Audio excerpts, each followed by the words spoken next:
And on the front line in Ukraine, getting ammunition and food to the troops is of course vital, and the supply chain is always a target of the Russian military. Widespread use of kamikaze drones has turned routine supply runs into deadly missions and forced Ukrainians to think creatively. Troops defending the city of Pokrovsk at the front line can no longer be resupplied by road. Anthony King is a professor of war studies at the University of Exeter in the UK. Why is Ukraine having such a hard time getting supplies to its troops at the front? Well, there's a number of reasons, and in your brilliant broadcast there, you pointed to the tactical reasons, namely at the front. The Ukrainian troops are very thinly stretched, very much under pressure, with the lines under pressure, especially around Pokrovsk. And the Russians, although we've been critical of the Russians have become highly innovative and adaptive in terms of their use of technologies, especially in terms of their use of drones and glide bombs. And all of this has made that immediate rear area behind the frontline troops very easy for them to interdict and very difficult for Ukrainian forces to manoeuvre in, and the logistical supply problem, which you've just described, is part of that. I might say there's higher level problems. There's operational problems in terms of the way that the Ukrainian forces are deployed around Pokrovsk in very small positions, isolated positions, very small numbers of soldiers that are where the lines are penetrated. Sometimes they're all interchangeable, overlapping with the Russian forces, makes that supply more difficult. I'd also say at the strategic level, this wasn't discussed in your excellent program, supply problems have been an issue for Ukraine, as we all know, in terms of them generating an industrial base themselves, and also in terms of European, especially American supplies have been, excellent. There's been excellent support. But given the scale of the fighting, that support has often not been enough.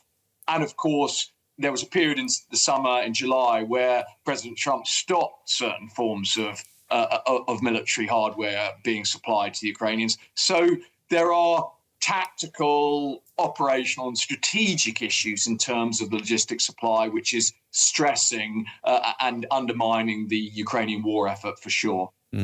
Now, in this report we just saw from Max, we got a glimpse of the tension and sleep deprivation also these drone crews are under. What are the long-term implications of this kind of psychological and physical fatigue on Ukraine's military effectiveness and resilience? Well, I mean, I would put that in terms of them as symbols of all of the stress on combat formations in Ukraine, and one would say under extreme pressure. So the Ukrainian armed forces have perhaps 300,000 combat troops.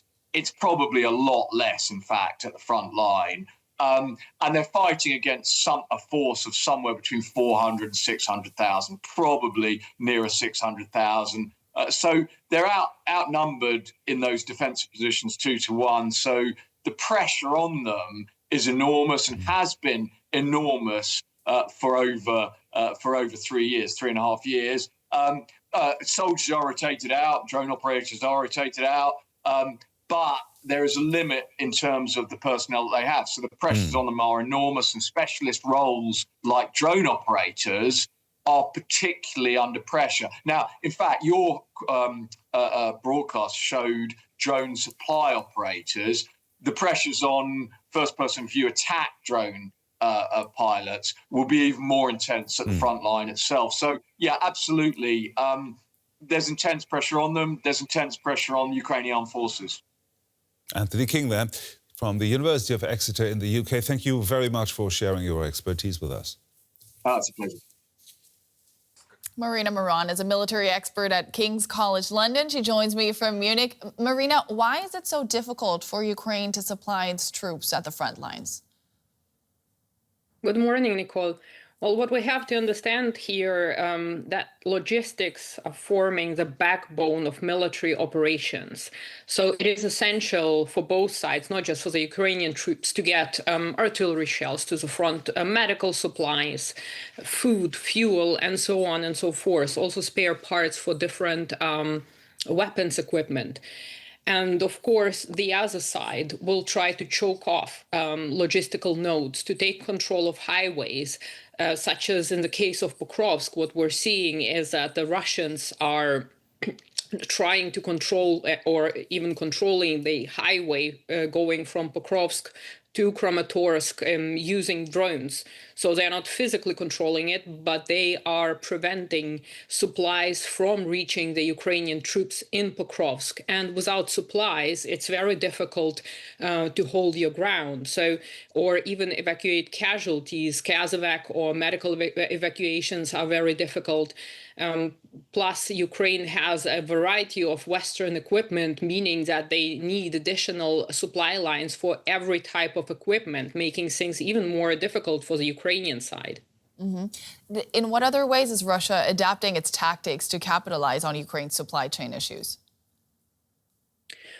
What we're seeing is, of course, the long-range strikes. So there are several components to Russia's strategy against Ukrainian logistics, as we're seeing also cyber attacks or reconnaissance away from Ukraine. So in Poland, the Russian military intelligence recruits people to spy on when the ammunition shipments reach a certain station by rail, then Russians would know more or less when these shipments cross over the Ukrainian border in order to be able to target them. And around the line of contact, of course, the Russians are using their sabotage and reconnaissance groups, they're called, to imitate presence in certain areas, making Ukrainian troops send reinforcements, send supplies to those locations, and then these can be targeted. We have seen the so-called pincer movements by the Russian forces, where they don't storm the city, but they try to encircle it, cut off all logistical lines of supply to the Ukrainian troops in order to starve the Ukrainians. In our piece, we got a glimpse of the tension and sleep deprivation these drone crews are under. Tell us, what does this physical and also psychological exhaustion, of course, do to the overall effectiveness and sustainability of Ukraine's military?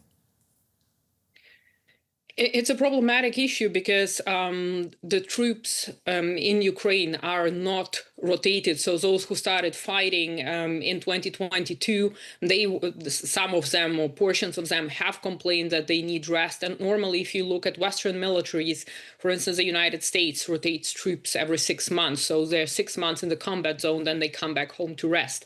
Of course, it has an effect on morale, but you cannot manage morale. You cannot measure morale because those are intangible factors. You have to take it into account.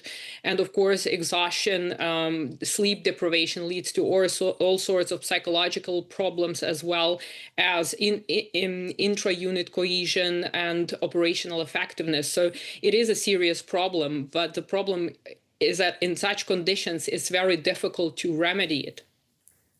That was military expert Marina Miron in Munich. Thank you so much for those insights. It's always great to have you on the show. Thank you, Nicole. It's my pleasure.